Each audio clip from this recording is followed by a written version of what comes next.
Next, we're moving on to discussion of assessment. And we've been thinking about some of these issues with assessment in particular. I'll let Dana tell you more. Okay. Here, you take that. Oh, you can do that, okay. Okay.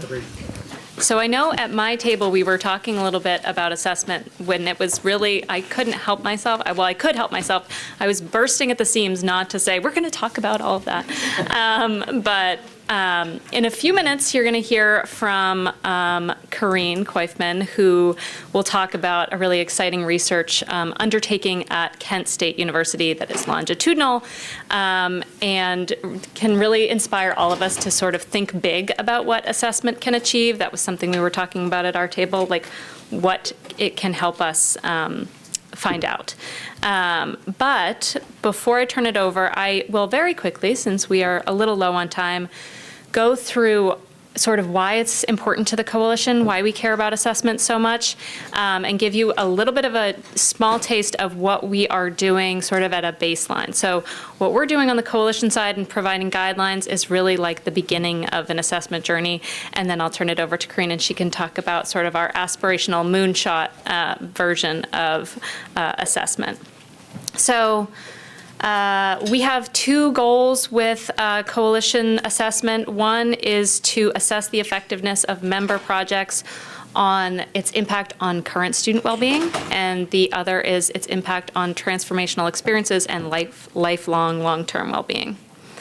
Many of you know this, but why do we use assessment? Sort of the two interrelated first items. It can help you refine your initiatives. It can provide data to help you refine them. It can also give you information about whether you should scale a program up, scale it down, retarget it, or eliminate it completely. And then one part that I'm going to talk about, and with a few examples, is it really can help, and it's one of the things that's really important to the coalition, is it can help contribute to a broader understanding of what works to really improve student outcomes as they relate to flourishing and thriving and well-being.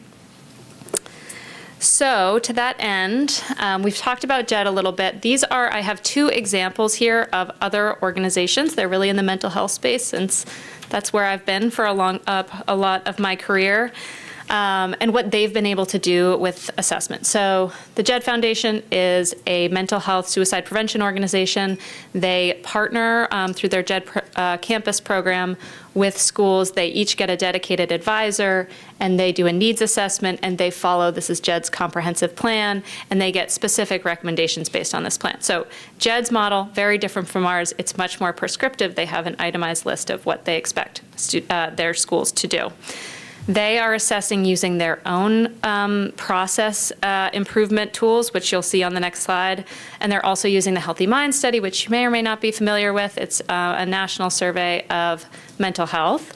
And they are using it as a pre-post. So at the beginning of the 4-year partnership and at the end of the 4-year partnership.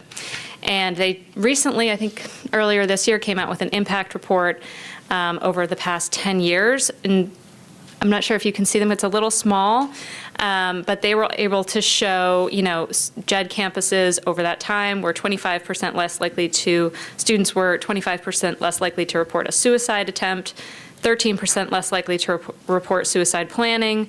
They showed a decrease in a slowing of the diminishing and flourishing scores compared to non-JED schools. They showed improvements in retention, and then they had some process improvements which JED used themselves. Screening for depression and anxiety is going up, training for academic advisors to talk about mental health is going up, partnerships on substance use is going up. So this impact report, they went out and it was just this huge campaign, and everybody knew what was happening with JED, and it really proved their theory of change. It proved what they have been able to do on their campuses. Similarly, Active Minds, another mental health organization, I'm sure you've all heard of that. It's probably on all of your campuses because they're nationwide, and it's really an advocacy and awareness group. It's very student-facing. RAND did a assessment of Active Minds, a longitudinal study over a year with 3 surveys, and found that with increased familiarity and involvement with Active Minds was associated with decreases in stigma and increases in perceived knowledge, which again, for Active Minds, that really proves the theory of their case. They are an advocacy organization. They have been focused for years on decreasing stigma. And so they have been able to show with assessment that what they're doing is working.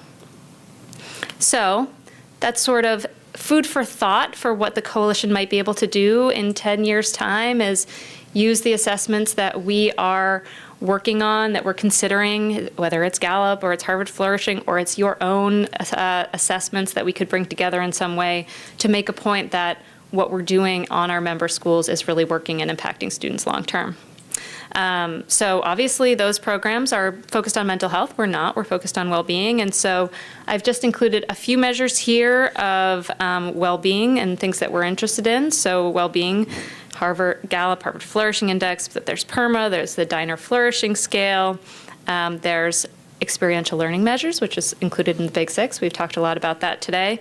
But there are also other ideas. I think I talked to Angela Lindner months ago about actually, this was on a podcast, so you can go and listen to this conversation.